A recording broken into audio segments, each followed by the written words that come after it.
மக்கள் தொலைக்காட்சியின் நேயர்கள் அனைவருக்கும் மனம் கனிந்த நல்வணக்கம். தமிழ் சொல்லும் காவியம் என்ற நிகழ்ச்சியின் மூலமாக மகாகவி பாரதியின் பாஞ்சாலி சபதத்தை நாம் தொடர்ந்து பார்த்து கொண்டிருக்கிறோம்.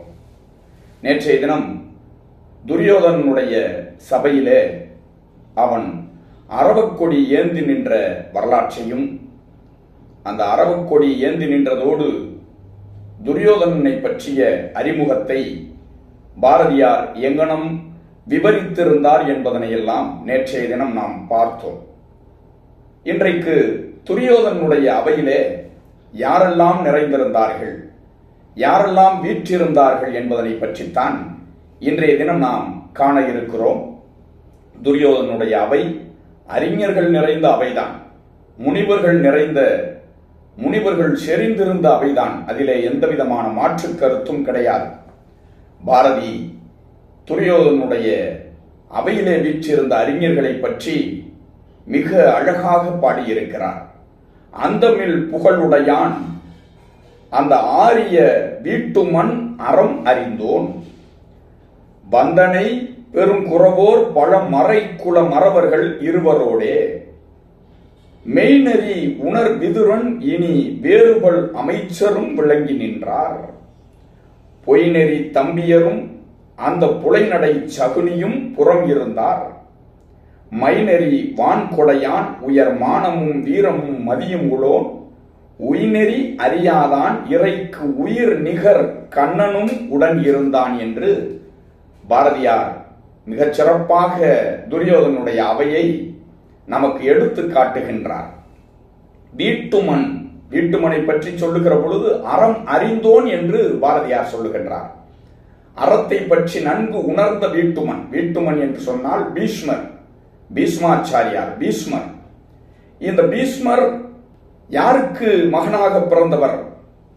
மகாபாரதத்தினுடைய தலையாய கதை மாந்தர்களில் ஒருவராக திகழக்கூடிய வீட்டுமர் பாரதத்திலே பீஷ்மர் என்று அழைக்கப்பெறுகிறார். அவரைத்தான் வீட்டுமன் என்று பாரதி இங்கே கதை மாந்தராக நமக்கு கொண்டு வந்து சேர்த்திருக்கின்றார்.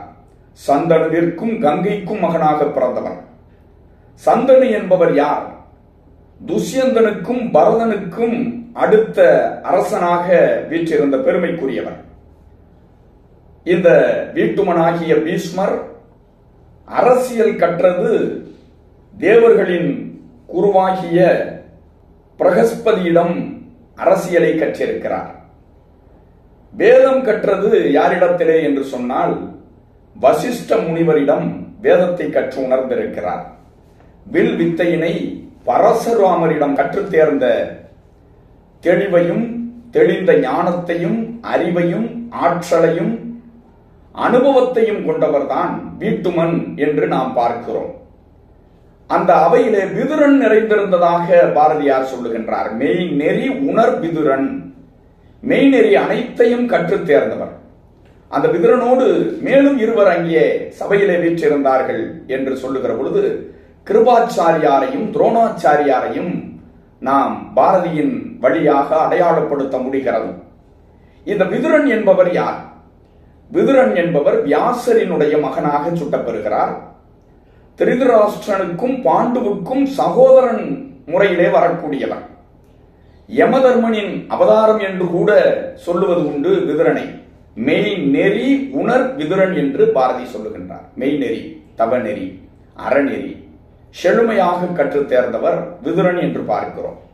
அந்த விதுரனோடு சேர்ந்து கிருபாச்சாரியார் துரோணாச்சாரியாரோடு சேர்ந்து வீட்டுமரோடு இணைந்து வேறு பல அமைச்சர்களும் துரியோதனுடைய சபையிலே இருந்தார்கள். அவர்களோடு பொய்நெறி தம்பியர் புறம் இருந்தார். பொய்நெறி தம்பியர், புலைநடை சகுனி இவர்களெல்லாம் புறம் இருந்தார்கள், பக்கத்தில் இல்லை. பிறகுதான் துரியோதனன் சேர்த்துக் கொண்டான். புறம் இருந்ததாக பாரதியார் சொல்லுகின்றார். பொய்நெறி தம்பியர் என்றே சுட்டிக்காட்டுகின்றார் பாரதியார். நமக்கு துரியோதனனையும் அடுத்து பிறந்த துச்சாதனனையும் நமக்கு தெரியும்.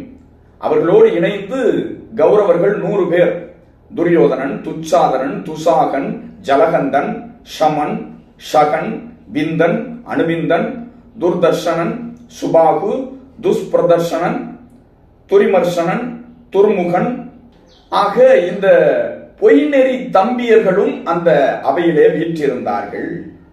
அடுத்து பாரதி இவர்களோடு சேர்ந்து வான் கொடையான் ஆகிய கர்ணன், கண்ணன் என்று அவனை அழைப்பது உண்டு.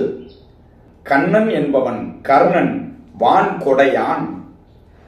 கர்ணனுக்கு பின் கொடையும் இல்லை, கார்த்திகைக்கு பின் மழையும் இல்லை என்று சொல்லுவார்கள். அப்படிப்பட்ட வான் கொடையாளன், வானைப் போல மழை பொழிவதைப் போல பொழிந்து கொண்டே இருக்கிற அறச்செம்மல், கொடைச்செம்மல், நிதி செம்மல், இல்லை என்று வந்தவர்களுக்கெல்லாம் இல்லை என்று சொல்லாமல் உவந்து அளித்த உவகை குணம் படைத்தவன். குந்தி போஜனுக்கு மகளாக பிறந்தவர் குந்தி தேவி என்று பார்க்கிறோம். அந்த குந்தி போஜனுடைய அரண்மனையிலே ஒரு முறை துர்வாச முனிவர் வருகிறார். துர்வாச முனிவருக்கு வேண்டிய பணிவிடைகளை செய்வதற்கு குந்தி தேவி பணிக்கப்படுகிறார். கோபக்காரர் துர்வாச முனிவர் கோபம் ஏற்படாமலேயே அவரை குணமுள்ளவராக அவர் பெரிதும் உபக்கிற அளவிற்கு விருந்தோம்பல் செய்கின்றார் குந்தி தேவி.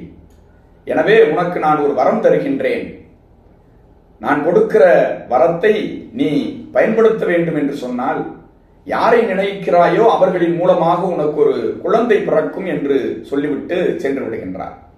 அதை பரிசோதித்து பார்க்க சிறுபிள்ளைத்தனமாக குந்தி தேவி சூரிய தேவனை நினைக்கின்றார். சூரிய தேவனுடைய அருளால் பிறந்தவன் தான் கர்ணன். பிறக்கிற பொழுதே கவச குண்டலத்தோடு பிறந்தவன்.